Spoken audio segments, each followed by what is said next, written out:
오늘 우리에게 주신 하나님의 말씀은 신약의 말씀 마가복음 16장 1절에서 16절의 말씀 신약성경 84면입니다.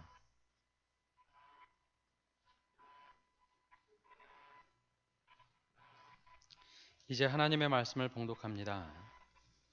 안식일이 지남에 막달라 마리아와 야고보의 어머니 마리아와 또 살로메가 가서 예수께 바르기 위하여 향품을 사다 두었다가 안식 후 첫날 매우 일찍이 해 돋을 때에 그 무덤으로 가며 서로 말하되 누가 우리를 위하여 무덤 문에서 돌을 굴려주리요 하더니 문을 들어본즉 벌써 돌이 굴려져 있는데 그 돌이 심히 크더라. 무덤에 들어가서 흰옷을 입은 한 청년이 우편에 앉은 것을 보고 놀라매 청년이 이르되 놀라지 말라. 너희가 십자가에 못 박히신 나사렛 예수를 찾는구나. 그가 살아나셨고 여기 계시지 아니하니라. 보라, 그를 두었던 곳이니라. 가서 그의 제자들과 베드로에게 이르기를 예수께서 너희보다 먼저 갈릴리로 가시나니 전에 너희에게 말씀하신 대로 너희가 거기서 배우리라 하라 하는지라. 여자들이 몹시 놀라 떨며 나와 무덤에서 도망하고 무서워하여 아무에게 아무 말도 하지 못하더라. 예수께서 안식 후 첫날 이른 아침에 살아나신 후 전에 7 귀신을 쫓아내어 주신 막달라 마리아에게 먼저 보이시니 마리아가 가서 예수와 함께 하던 사람들이 슬퍼하며 울고 있는 중에 이 일을 알림해 그들은 예수께서 살아나셨다는 것과 마리아에게 보이셨다는 것을 듣고도 믿지 아니하니라. 그 후에 그들 중 2 사람이 걸어서 시골로 갈 때에 예수께서 다른 모양으로 그들에게 나타나시니 2 사람이 가서 남은 제자들에게 알려주되 역시 믿지 아니하니라. 그 후에 11 제자가 음식 먹을 때에 예수께서 그들에게 나타나사 그들의 믿음 없는 것과 마음이 완악한 것을 꾸짖으시니 이는 자기가 살아난 것을 본 자들의 말을 믿지 아니함일러라. 또 이르시되 너희는 온 천하에 다니며 만민에게 복음을 전파하라.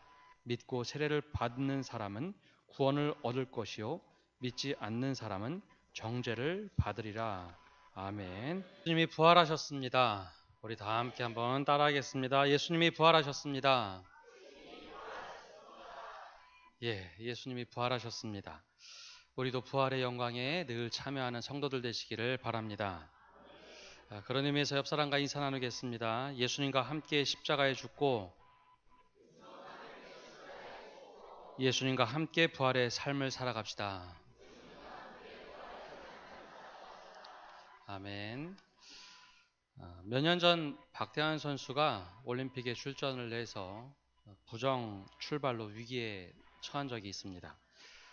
경기를 하기 위해서는 수영 선수들은 점프대에 올라가서 출발 신호를 기다려야 하지요. 출발 신호가 울려야 하지만 선수들은 출발하게 됩니다.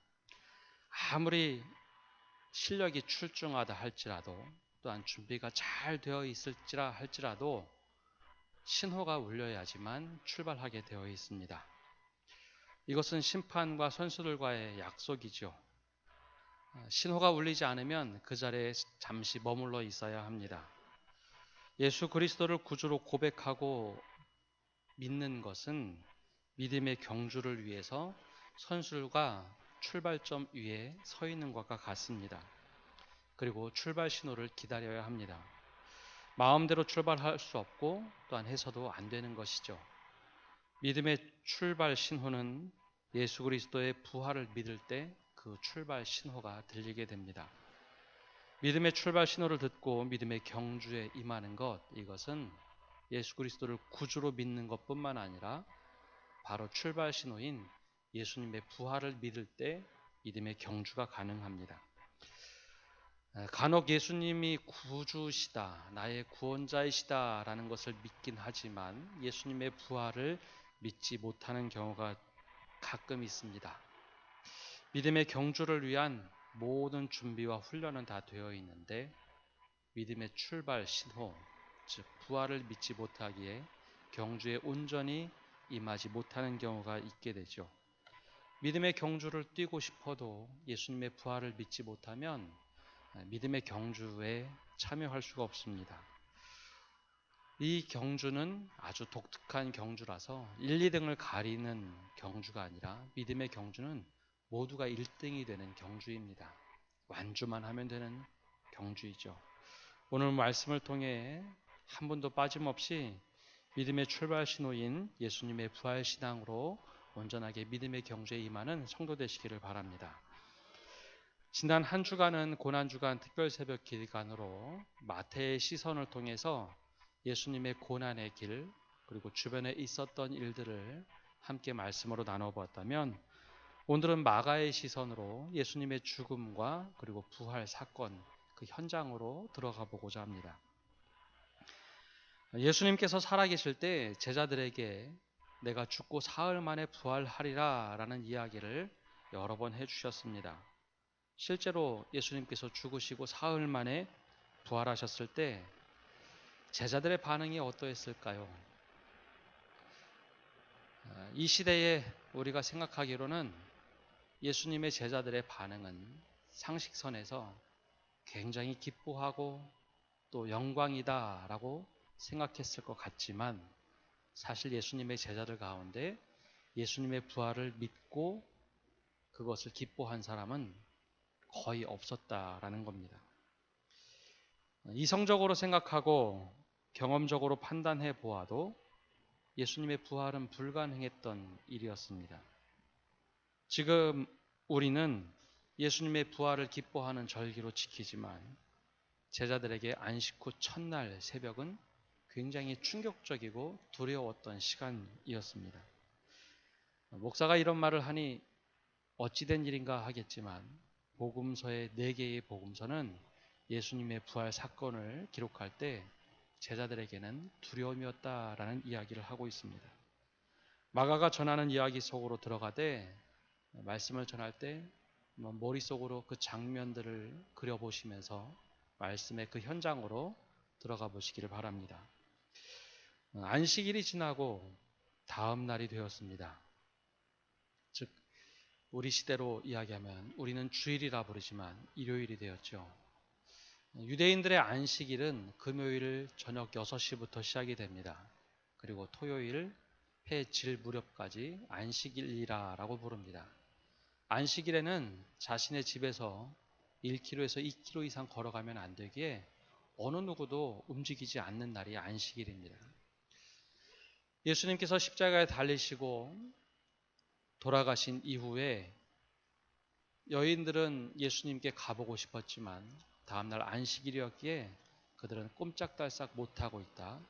안식일 다음 첫날 새벽에 예수님을 찾아 나섭니다.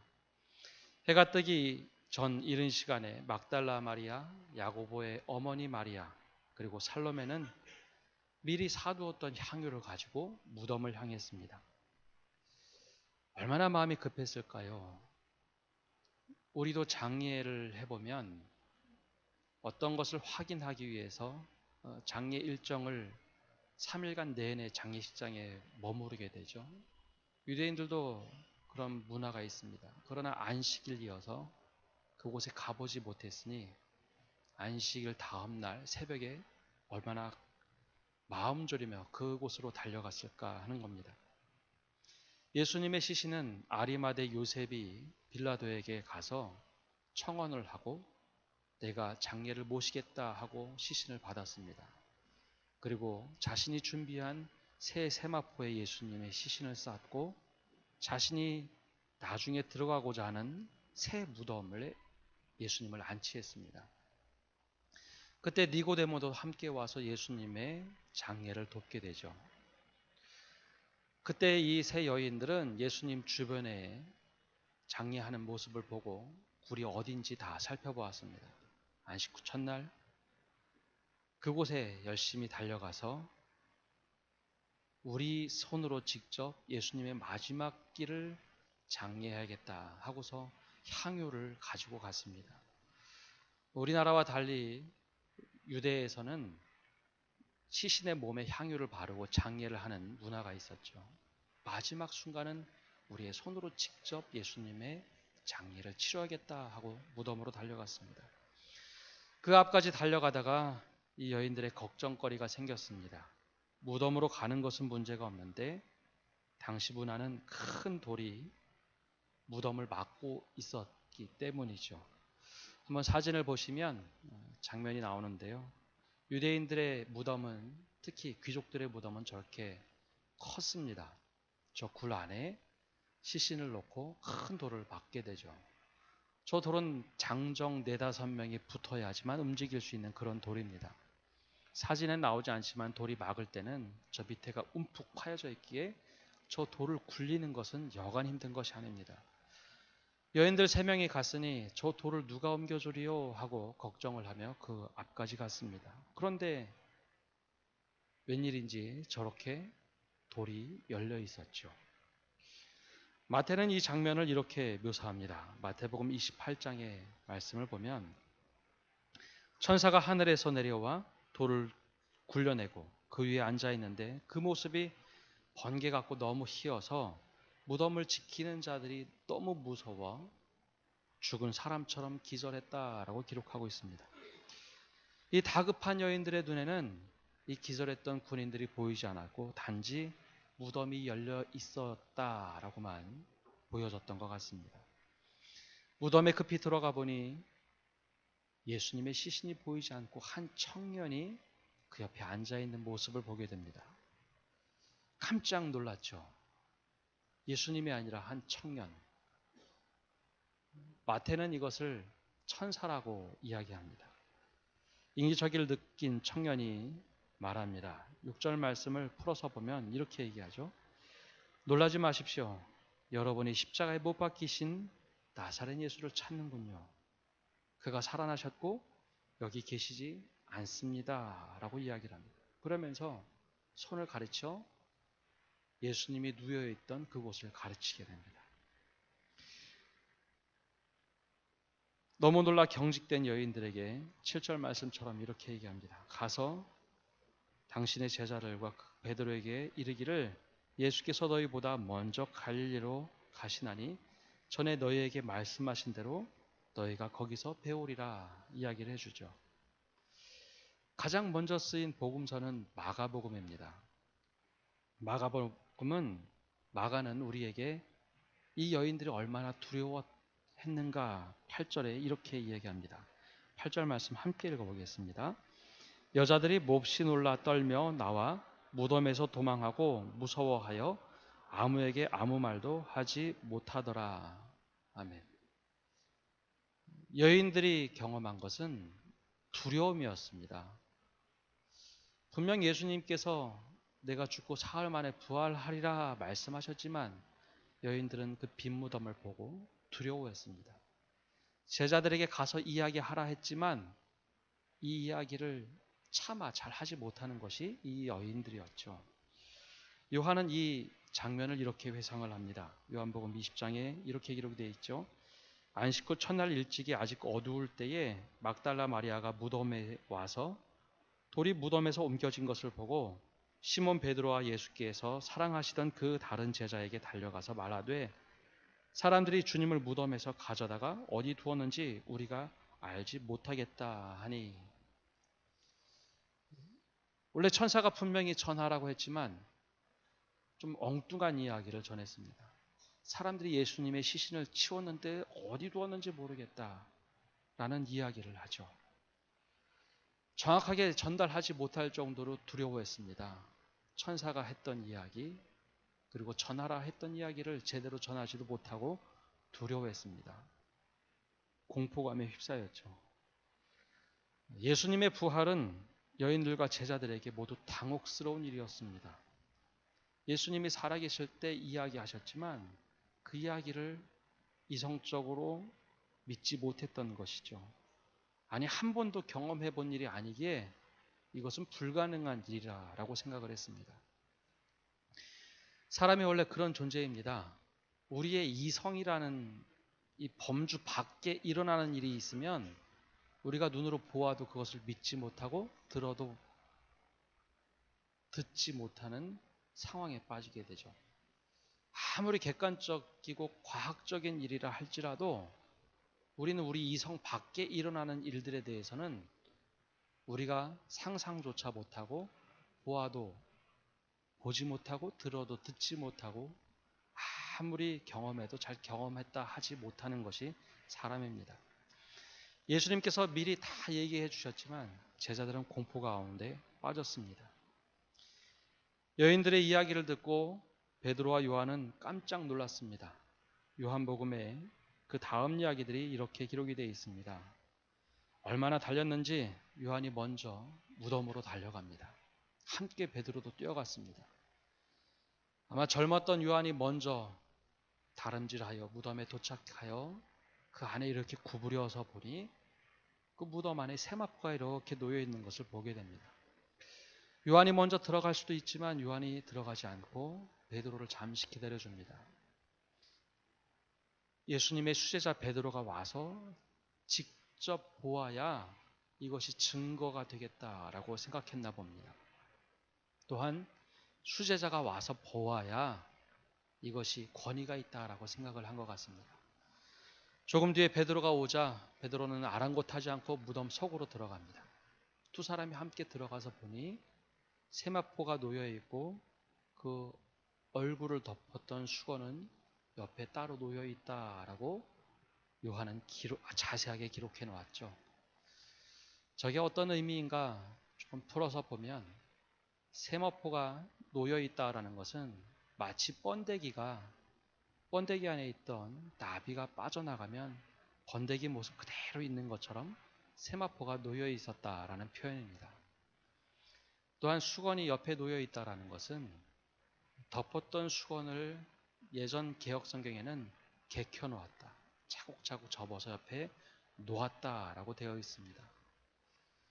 예수님께서 부활하셔서 그 세마포 안에서 몸을 열심히 움직여서 나왔던 모양 그대로 세마포가 있었고 얼굴을 덮었던 수건은 옆에 놓여 있었다라는 것이죠. 바로 그것이 요한이 예수님의 부활을 설명하는 모습입니다. 이 모습을 보고 예수님의 제자들이 밖에 나가서 막 소리치며 예수님이 부활하셨다 라고 우리는 기대하지만 아니요, 예수님의 제자들은 오히려 그 모습을 보고 더욱더 당황했습니다. 예수님의 시신이 없어졌다라는 것을 믿었다라고 요한은 기록을 해놨습니다. 우리가 생각하는 부활의 아침과 사뭇 다르죠. 제자들에게는 이 시간이 큰 혼돈과 두려움 시간이었습니다. 그때 부활하신 예수님께서 가장 먼저 찾아가신 것은 누구였을까 하는 겁니다. 마가는 9절 말씀에 이렇게 기록해놨습니다. 예수께서 안식 후 첫날 이른 아침에 살아나신 후 전에 7 귀신을 쫓아내어 주신 막달라 마리아에게 먼저 보이시나니. 저는 이 말씀을 보면서 개인적으로는 좀 충격을 받았습니다. 여러분이 제 예수님이라면 제일 먼저 누구를 찾아가시겠습니까? 부활하신 예수님이 가장 먼저 찾아가야 할 사람. 일반적으로 우리들의 모습이라면 가족을 먼저 찾아가거나 혹은 우리는 질서와 전통을 중요시 여기기에 베드로에게 제일 먼저 찾아가서 야, 내가 여기 살아났다라고 하실 것 같은데 예수님은 그러지 않으셨다는 겁니다. 예수님은 늘 우리의 예상과 빗나가는 일들을 하십니다. 즉 우리의 예상을 깨고 주님이 바라보시기에 믿음이 가장 좋았다라고 생각됐던 그 한 여인을 찾아갔는데 그 여인이 하필 7 귀신 들린 막달라 마리아였습니다. 예수님의 공동체 안에서도 막달라 마리아의 위상은 높은 여인이 아닙니다. 아주 밑에 있던 여인이죠.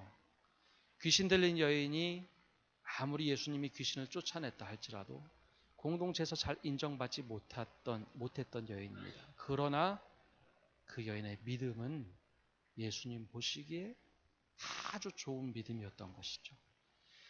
예수님께서 그 여인에게 찾아가셨을 때 그 여인의 반응은 좀 남달랐습니다. 다른 제자들은 깜짝 놀라고 두려워했지만 그 여인은 그 예수님을 보자마자 당장 일어나서 다른 두 제자 그리고 울던 여인들에게 찾아가서 내가 예수님을 만났다라는 이야기를 아주 당당하게 빨리 뛰어가서 이야기를 합니다.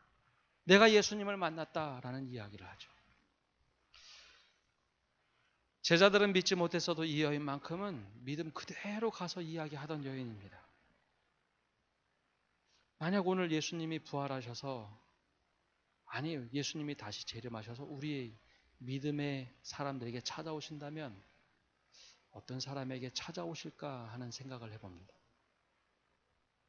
내가 가지고 있는 내 생각의 믿음이 아니라 주님이 바라보시기에 누가 이 이야기를 할 수 있을까라는 그 사람을 찾아오실 때 주님은 누구에게 먼저 찾아오실까라는 생각을 해보았기에 이 본문의 말씀은 제게는 사실 충격이었습니다.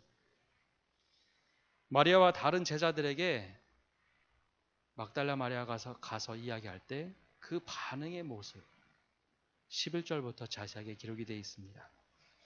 그들은 예수께서 살아나셨다는 것과 마리아에게 보이셨다는 것을 듣고도 믿지 못했다라고 얘기합니다.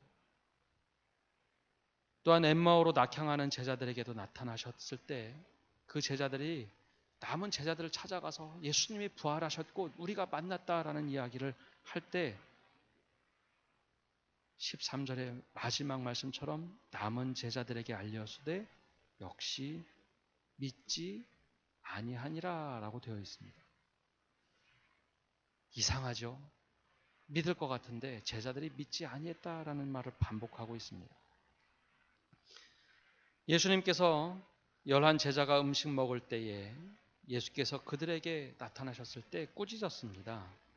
그들의 믿음 없는 것과 마음에 완악한 것을 꾸짖으셨습니다. 그리고 자기가 살아난 것을 본 자들의 말을 왜 믿지 아니하였는가에 대한 말씀을 하시죠. 우리는 예수님의 부활을 기쁨과 감사로 지금 절기를 지키고 있습니다. 그런데 제자들에게는 그날 굉장히 힘든 시간이었습니다.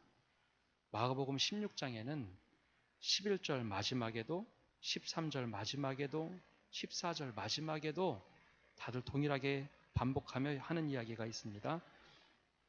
듣고도 믿지 못하였다라는 말입니다. 제자들임에도 불구하고 그들은 듣고도 믿지 못했다라고 되어 있죠. 왜 복음서는 예수님의 부활 소식에 대하여 이렇게 부정적으로 기록하고 있을까요?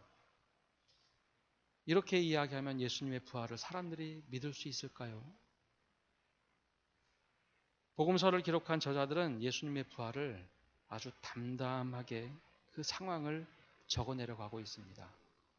아주 화려하게 꾸미지도 않고 사실 그대로, 그리고 자신들이 느꼈던 감정을 그대로 적어놨습니다. 제자들도 믿지 못했던 사건, 그 사건을 예수님의 부활이라고 이야기합니다. 그런데 이 말씀에 역설이 있다는 것이죠. 제자들은 복음서를 받아들였던 사람들에게 하고 싶은 말이 있었던 겁니다. 제자였던 우리도 믿지 못한 것이 예수님의 부활이라는 것이죠. 초대교회에는 많은 이들이 예수님을 메시아라고는 믿었지만 부활 사건을 믿지 못하는 경우가 있었습니다.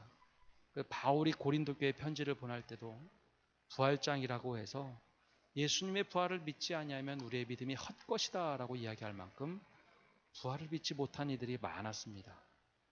동일하게 제자들도 동일하게 이야기하는 겁니다. 우리조차 예수님의 부활을 믿을 수가 없었다라고 이야기하죠.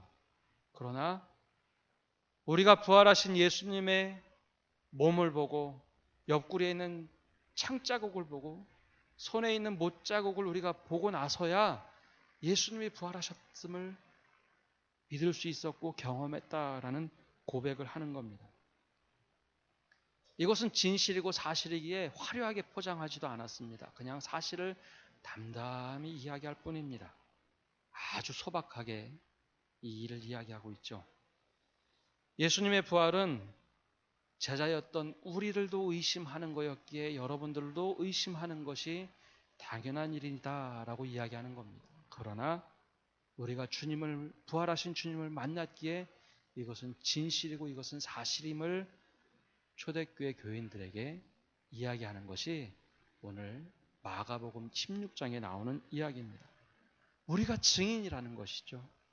우리가 예수님의 옆구리에 창자국을 보았고 손에 있는 못자국을 보며 예수님이 하신 말씀대로 예수님이 사흘 만에 다시 부활하셨음을 복음서들은 동일하게 이야기하고 있습니다. 우리조차 믿지 못했으나 예수님을 만나고 나서 우리가 부활하신 예수님을 믿었다라고 고백하는 것이죠. 그래서 부정적인 이야기를 함에도 이 이야기에는 힘이 있습니다. 진실이고 사실이기 때문입니다. 그래서 복음서 마지막에는 다 한결같이 얘기합니다. 예수님이 부활하셨습니다. 예수님이 부활하셨습니다. 이 이야기를 하고 있는 겁니다. 마가는 아주 담담하게 의심이 많았던 제자들에게 하셨던 예수님의 말씀을 이렇게 이야기하고 있습니다. 15절과 16절 말씀에 또 이르시되 너희는 온 천하에 다니며 만민에게 복음을 전파하라. 믿고 세례를 받는 사람은 구원을 얻을 것이요 믿지 않는 사람은 정죄를 받으리라. 아멘. 부활하신 예수님의 제자들은 처음에는 부활을 믿지 못했지만 부활을 경험하고 난 뒤에 증인으로 살아가기 시작합니다. 자신들이 만났던 예수님, 그 부활하신 예수님을 증거하며 증인으로 살아갑니다. 그래서 예수님께서 도마에게 이런 말씀을 하십니다. 너는 나를 본고로 믿느냐? 보지 못하고 믿는 자들은 복되도다. 이것은 우리에게도 동일하게 하시는 말씀입니다. 주님의 부활을 보지 않고 믿는 자들에게는 복되도다 우리에게 하시는 말씀입니다. 말씀을 맺습니다. 사랑하는 성도 여러분, 우리에게 부활의 의미는 바울처럼 고백되어져야 합니다. 갈라디아 2장 20절 말씀처럼 함께 읽어보겠습니다. 내가 그리스도와 함께 십자가에 못 박혔나니 그런즉 이제는 내가 사는 것이 아니요 오직 내 안에 그리스도께서 사는 것이라. 이제 내가 육체 가운데 사는 것은 나를 사랑하사 나를 위하여 자기 자신을 버리신 하나님의 아들을 믿는 믿음 안에서 사는 것이라. 아멘. 우리에게 이제 부활의 의미라는 것은 우리의 옛사람이, 우리의 죄된 모습이, 우리의 잘못된 가치관이, 또한 자만심이, 이기주의가 주님과 함께 십자가에 못 박혀 죽는 것을 의미합니다. 그리고 이제는 내가 살아가는 것이 내가 아니요 내 안에 들어와 부활하신 예수님께서 사는 것처럼 내가 이제는 새로운 생명으로 거듭난 사람으로 살아가는 것, 이것이 부활의 의미입니다.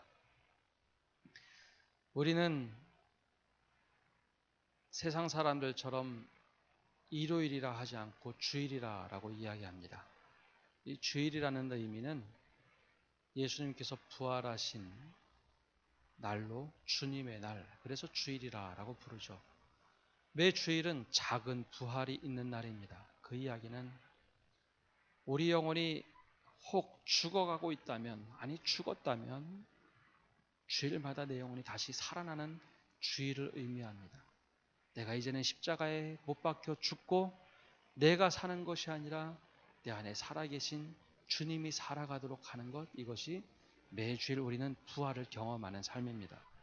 우리가 이 부활의 의미를 가지고 살아갈 때 정말 하나님께서 원하시는 한 사람으로, 하나님께서 원하시는 공동체로, 하나님이 원하시는 자녀의 모습으로 살아가는 모든 성도들 되시기를 간절히 바랍니다. 함께 기도하겠습니다. 하나님, 오늘 부활주일을 맞아요 우리가 기쁜 마음으로 주님 앞에 나왔습니다. 주님의 부활 사건을 경험할 때 제자들은 두려워 떨고 걱정을 하고 의심했습니다.